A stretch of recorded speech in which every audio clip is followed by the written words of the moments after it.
Deputy Secretary to my, there you go, I thought to my right, the governor's to my, the Deputy Secretary is here.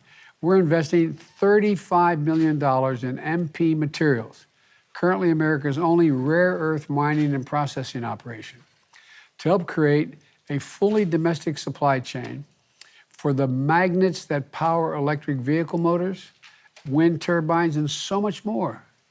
We know that when the federal government invests in innovation, it powers up the private sector to do what they do best. And that's what we're seeing happen. MP Materials is announcing a $700 million investment in the magnet supply chain, creating 350 good-paying jobs. Berkshire Hathaway Energy, renewables, is breaking ground for a new facility this spring in your state. I know Gavin knows more about this than I do, but in California, to test the new process to pull lithium, which is used for batteries, for phones, for cars, for underground sources in California, Imperial Valley, in a way that's environmentally sustainable. And last week, Redwood Materials announced a partnership with Ford and Volvo to recycle lithium-ion batteries, so you'll be able to produce more of those batteries, taking out the minerals and reprocessing them so they can be used to power electric vehicles, reducing the need for new mining. And that's just the beginning, in my view. These new investments are going to do more than create good-paying jobs.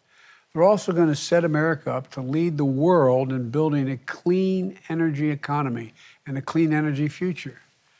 As we build the economy, we're going to build it around working Americans. That means making sure that labor is at the table. The tribes and the people from the community are at the table from day one.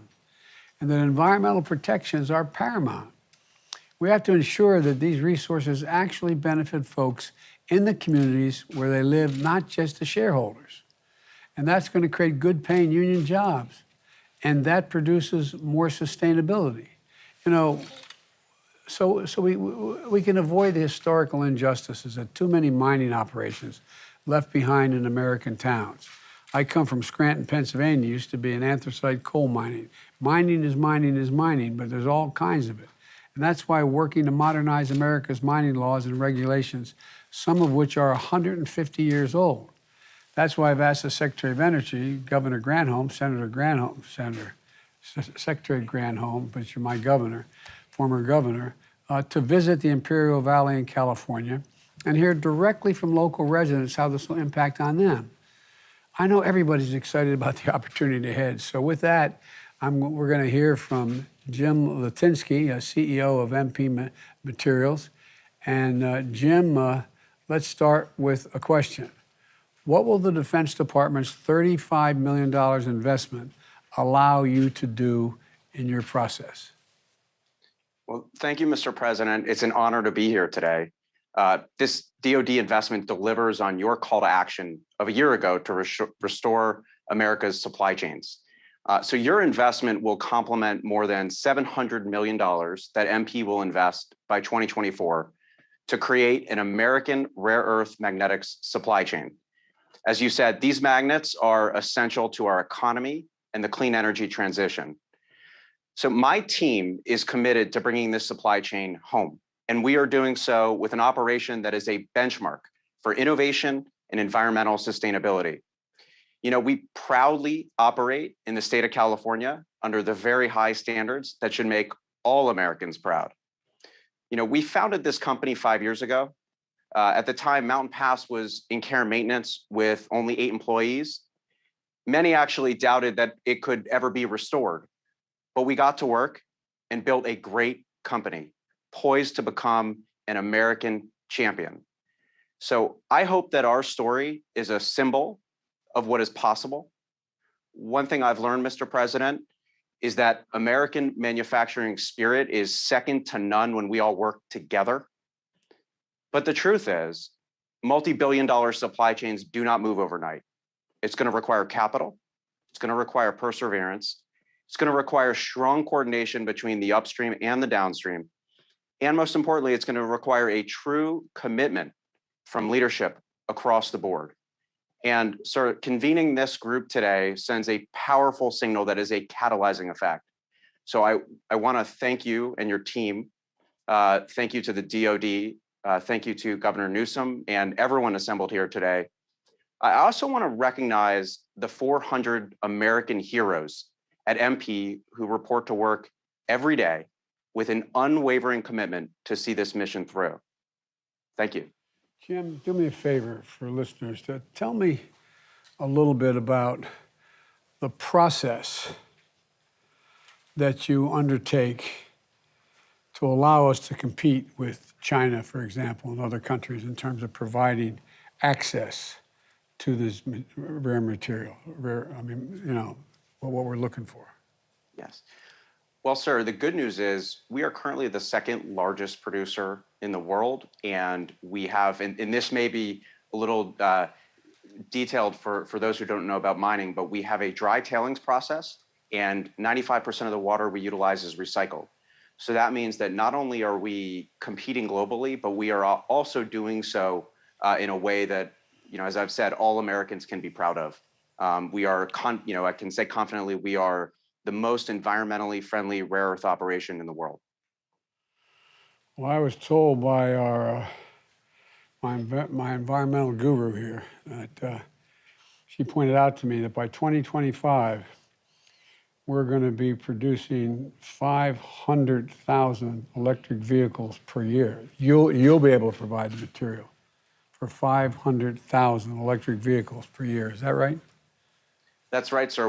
We announced a GM as a foundational customer for a magnetics facility that we are building.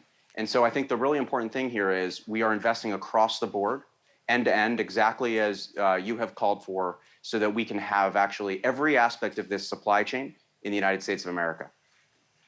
Okay. Do I yield to you now, or do I go on? You can go on. I can go on, okay. Alicia, tell me about what you guys are doing. Yes, thank you, Mr. President. It's an honor to be here with you today to talk about the exciting work we're doing in Imperial County, California, and the benefits it could bring to the local community. So at BHE Renewables, we are working not just to secure a domestic source of lithium, but we're working to secure the most abundant source of lithium in the United States, using the world's most environmentally friendly technology and providing economic and employment benefits in one of the most disadvantaged communities, counties in the country. So if this seems ambitious, it is. And there's no one better suited to take on an ambitious task like this than Berkshire Hathaway Energy.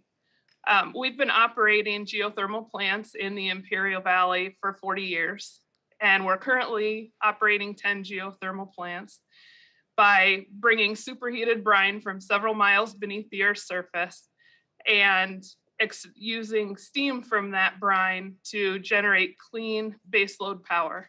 And then we re-inject the brine into the geothermal reservoir. So what that means is that right now we are pumping 50,000 gallons per minute of lithium-rich brine to the surface. And because there is no proven commercially viable technology, we're pumping it right back down into the ground.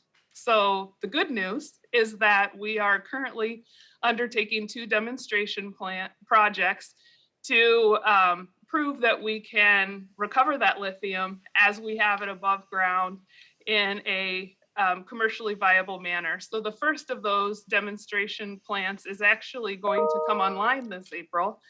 And in that phase, we will extract lithium from the brine. And that project is supported by a $6 million grant from the California Energy Commission. Thank you, Governor Newsom.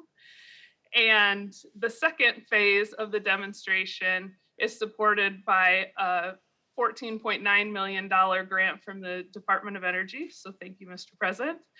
And in that phase, we will take the lithium we recovered in the first phase and convert it to battery grade lithium compounds.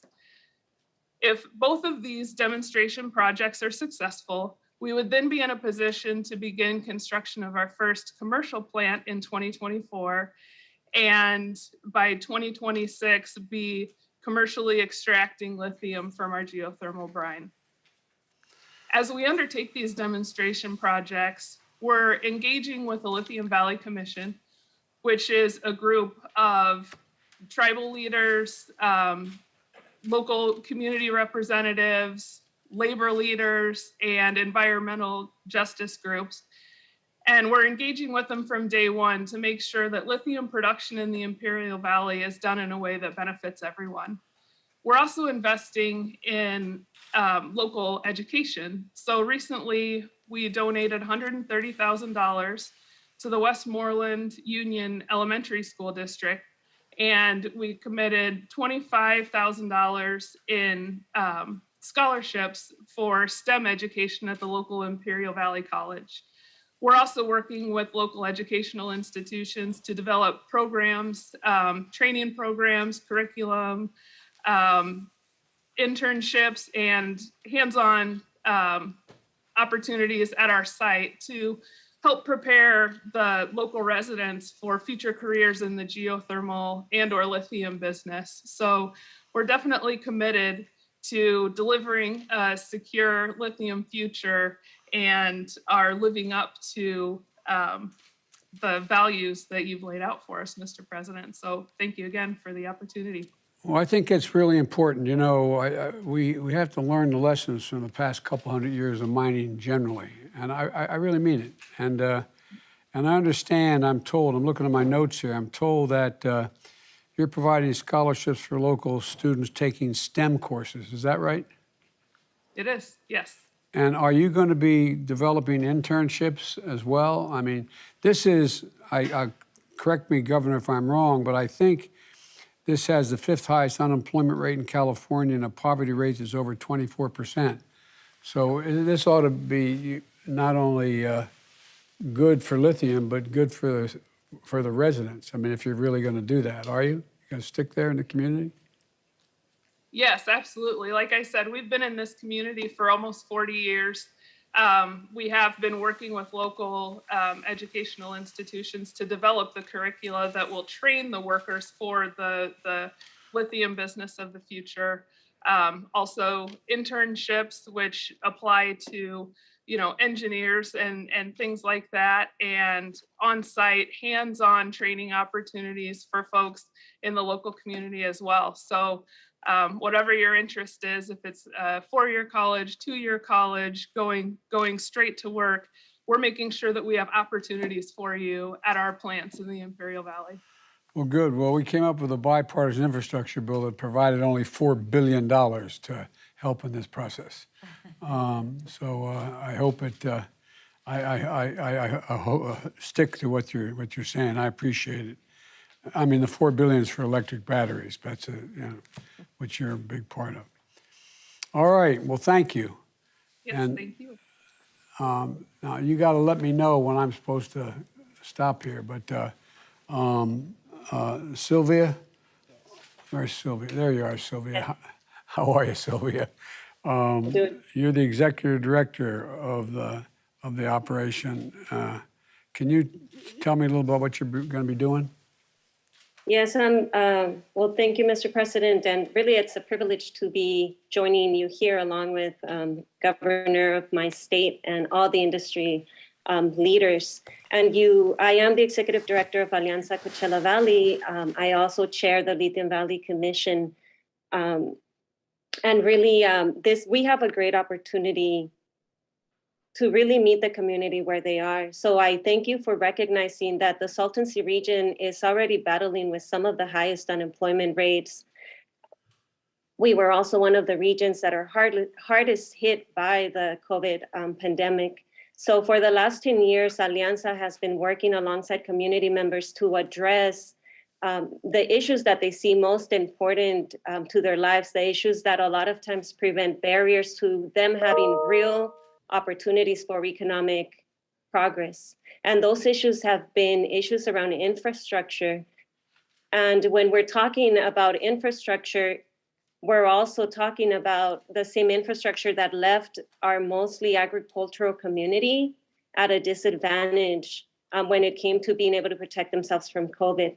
We're talking about an area that is home to the largest body of water, the Salton Sea, that is facing environmental degradation. So when our community hears about the excitement around lithium, there is a cautious optimism because it falls around this context, a community that has seen unfulfilled promises. And could this be a game changer? Yes, it could if done right. What does it mean to do it right in the context of the community I just described? It means that we are going to have to double down on the investments going beyond incentivizing career and educational pathways. We need to make sure that there's investments to get this community ready. When we talk about the potential of lithium, we need to capture as many of the jobs as possible. We need to be able to capture as many of the supply chain elements as possible. But if I look at my community and I see that when there's a high wind, our power lines fall, it leaves our communities without power, we have a long ways to go. And we're really counting on the incentives that are coming from the federal level, that are coming from the state level, to be able to do this right for our communities. We want to be at the table and help you understand what it means to us to have a prosperous economy.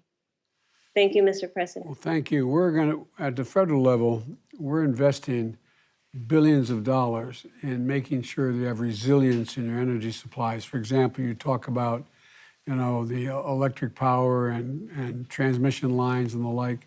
So there's a lot going on. But one of the things that I'm glad to hear you continue to talk about is that, when the tough stuff had to be done before we had environmental laws that really made a difference, all those fence line communities, all those communities next to the places where they're being done suffered all the downside and didn't get much of the benefits.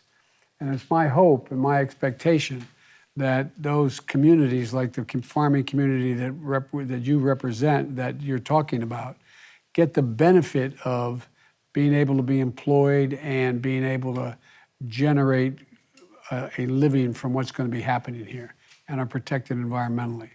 And so building out a battery supply chain in the region where you live, what kind of impact will that have on your residents, you think?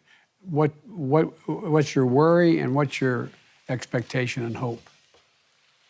Yes, the worry is that we can do this in an environmentally friendly manner, that it will not cause further environmental degradation in an area that's already suffering from it.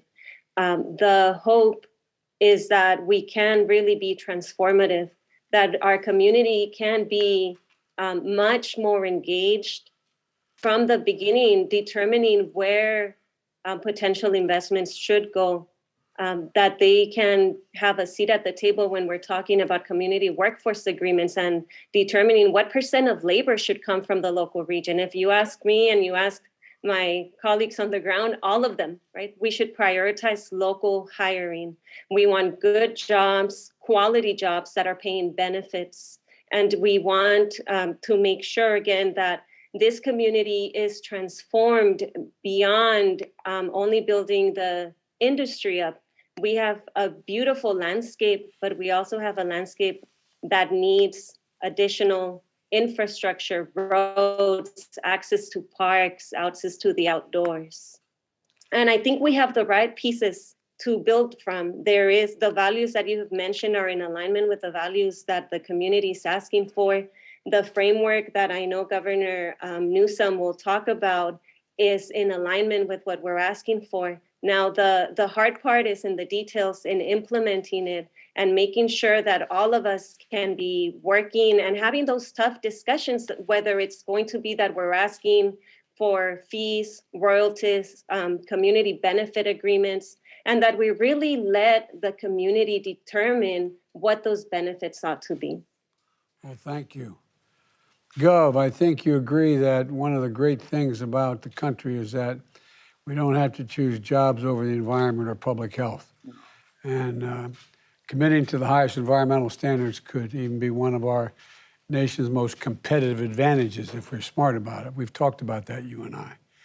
What steps are you taking together with industry, workers, local communities, and tribal nations to help us secure domestic sources of critical minerals in the right way?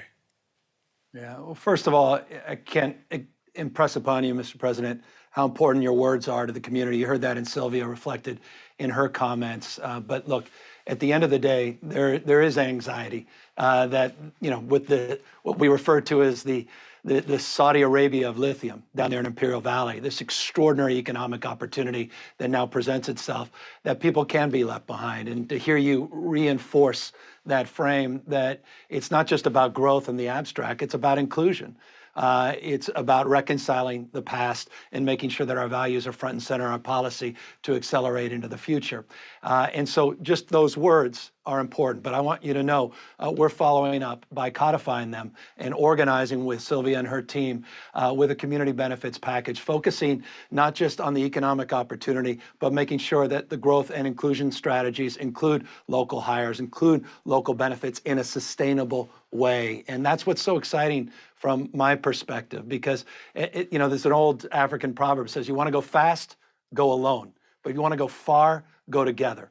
And I think the opportunity to set this up where we can go deep in these conversations today, where we can accelerate those investments, presents itself anew. And you're giving us enormous amount of energy in this space with these new resources and a resourceful mindset, where we also can address the twin problem, which you began with, and that is national security. And recognizing and reconciling the world we're living in. And what are the trend lines that define that world, and becoming more supply chain, less dependent, but more independent, and providing those domestic opportunities. And I'm very prideful, Mr. President. California is still the most dominant manufacturing state in America. 26% of your jobs, American jobs, came out of California in December, 26%. We're really proud of the American job recovery. We're really proud of California's approach, but it's around creating policy that it could accelerate that growth, but again, with this mindset around sustainability. And so thank you for, again, your leadership, and we're really looking forward. We think this is big. We don't want to understate it. We also don't want to overstate it. We're still doing a lot of the due diligence, but if it's as big as it appears to be, this is a game changer in terms of our efforts to transition to low carbon green growth and to radically change the way we produce and consume energy. And this is a hinge moment in the history that you're making, not just here today, but the work you've been doing the last year. Well, thanks, Gov. I agree with you. This is one of those moments. It's one of those inflection points in history. And I've been saying that. You and I, we've spent a lot of time together. You and I both talked about it. There's so much that has the potential to change for the better, to fundamental, like the idea of all of us here talking about the combination of the economic, the technological breakthroughs, coupled with the impact on doing it in environmentally sound ways to produce changes in the nature of communities. And I think it just has enormous opportunity.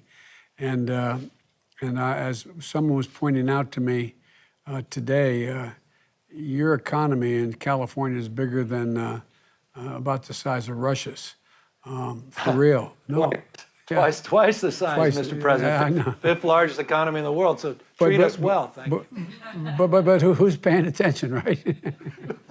No, but all kidding aside, it's been great. And that's mainly because I think I'm going to turn this over to Gina McCarthy to facilitate the remainder of this conversation. But I think it's in part because the next guy she's going to represent, the president of the United Steelworkers, but that's a different section. But anyway, thanks, Gov. Appreciate it, Gavin. Appreciate you. Thanks, everybody, and stick around. We're going to ask the press corps if they don't mind leaving at this point, and then we'll start up the conversation again, if you don't mind. Thanks so much. Thank you. It's time to go. It's time to go. Thank you. Thank you. Thank you. Time to move for us. Thank you. Do you think you may have underestimated Putin? Thank you. Time to move. Thank you. Thank you.